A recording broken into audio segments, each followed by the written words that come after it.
Hello everyone and I wish you happy new year. और इस साल की शुरुआत इसरो ने की है अपने पहले स्पेस मिशन एक्सपो सेट के द्वारा।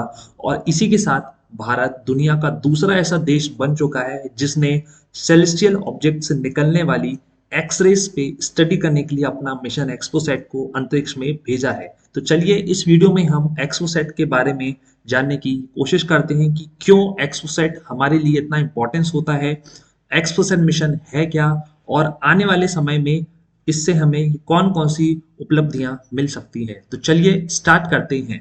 तो जैसे कि मैंने आपको बताया कि साल के पहले दिन यानी कि 1 जनवरी 2024 को सुबह 9:10 में सतीश धवन स्पेस सेंटर श्रीहरिकोटा से PSLV-C58 रॉकेट के द्वारा एक्सपो सैटेलाइट को सक्सेसफुली लॉन्च किया गया है और इसे लो अर्थ ऑर्बिट में डिप्लॉय किया गया है as a space observatory mission.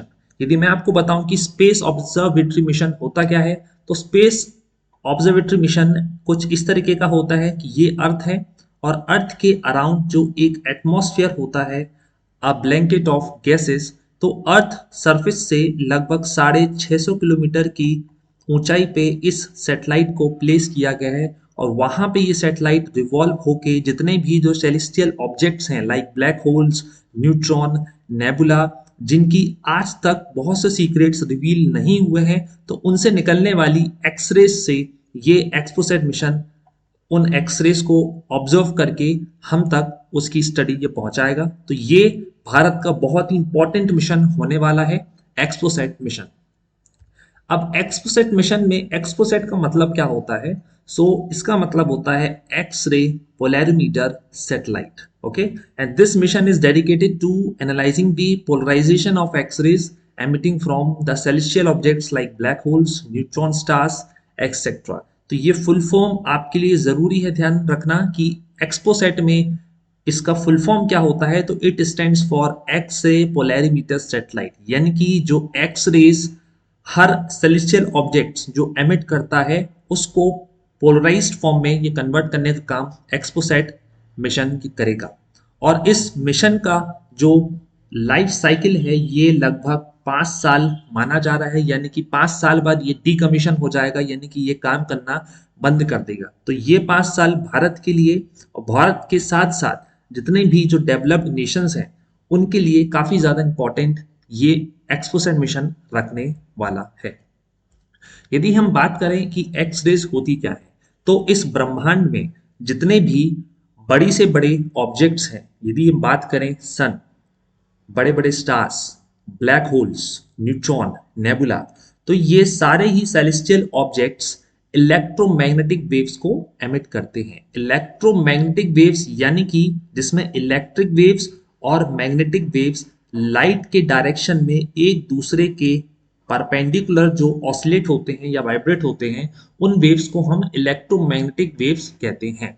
तो इन ऑब्जेक्ट से निकलने वाली जो एक्सरेज होती हैं वो एक्सरेज कुछ इस तरीके की होती हैं। आप जैसे कि देख सकते हैं, ये जो रेड कलर का है ये है मैग्नेटिक वेव, और ये जो ब्लू कलर का है इसे हम कहते हैं इलेक्ट्रिक वेव। ये दोनों वेव एक दूसरे की म्यूचुअली परपेंडिकुलर ऑसिलेट करते करते लाइट की दिशा में जो है ये ट्रेवल करती हैं और यही लाइट सेलेस्टियल ऑब्जेक्ट्स भी एमिट करते हैं।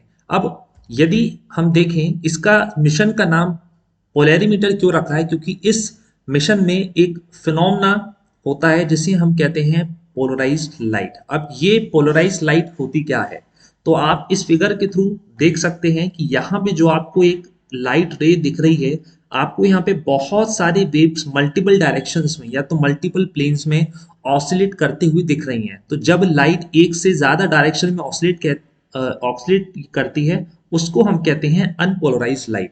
और इस अनपोलराइज्ड लाइट को हम एक सिंगल प्लेन में या तो सिंगल डायरेक्शन में ऑसिलेट कराने के लिए जो सब्सटेंस का यूज करते हैं वो होता है पोलराइजर। तो पोलराइजर क्या होता है, एक अनपोलराइज्ड लाइट को जो कि मल्टीपल डायरेक्शन में ऑसिलेट हो रही है उसको वो एक सिंगल डायरेक्शन में कन्वर्ट कर देता है with the help of this polarimeter. और एक्सपोसेट मिशन में जो एक यहाँ पे पेलोड लगा हुआ है, वो पेलोड इन्हीं एक्सरेज को सिंगल प्लेन में कन्वर्ट करेगा और उसकी स्टडी भारत में बैठे हमारे जो साइंटिस्ट हैं उस एक्सरे पे स्टडी करेंगे और स्टडी करके हम उन ऑब्जेक्ट्स की दूरी पता कर सकते हैं, इनके अंदर कौन कौन से के प्रोसेस हो रहे हैं जिसके कारण से ये एक्सरेज एमिट कर रहे हैं, कि कितने एंगल में ये एक्सरेज आ रही हैं, उस ऑब्जेक्ट की हमारे अ, ये धरती से दूरी कितनी है। तो ये ऐसी बहुत सी चीजें हमें इस फिनोमेना के थ्रू प्राप्त होंगी। अब दो मेजर जो पेलोड्स हैं जो कि एक्सपोसेट मिशन अपने द्वारा लेके जाएगा, उसमें से एक है पोलिक्स, जिसका फुल फॉर्म है पोलैरीमीटर इंस्ट्रूमेंट इन एक्सरेज। इसका काम क्या होगा, जितनी भी एक्सरेज आ रही हैं उनको ये पोलराइज्ड फॉर्म में ये कन्वर्ट करके भारत तक भेजेगा। दूसरा जो यहाँ पे पेलोड है वो है एक्सपेक्ट। एक्सपेक्ट जिसका फुल फॉर्म है X ray spectroscopy and the timing. तो ये स्पेक्ट्रोस्कोपी और टाइमिंग के जरिए हमें एक्सरेज इमेजेस प्रोवाइड करेगा उन ऑब्जेक्ट्स की जो आज तक हमारे लिए एक मिस्टीरियस ऑब्जेक्ट्स रहे हैं, जिन पे स्टडी आज भी चल रही है। ओके, अब ये मिशन हमारे लिए इतना सिग्निफिकेंस क्यों हो जाता है, क्योंकि यूएसए के बाद भारत दुनिया का दूसरा ऐसा देश है जिसने इस एक्सरे मिशन को अंतरिक्ष में भेजा है। ओके, और यदि ये मिशन सक्सेसफुल हो जाता है तो हम यूएसए के बाद सेकेंड सक्सेसफुल नेशन बन जाएंगे जिसने इस मिशन को सक्सेसफुली डिप्लॉय किया, और हमने जो हमारे डिजायर्ड रिजल्ट्स थे उन रिजल्ट्स को हम प्राप्त कर पाएंगे।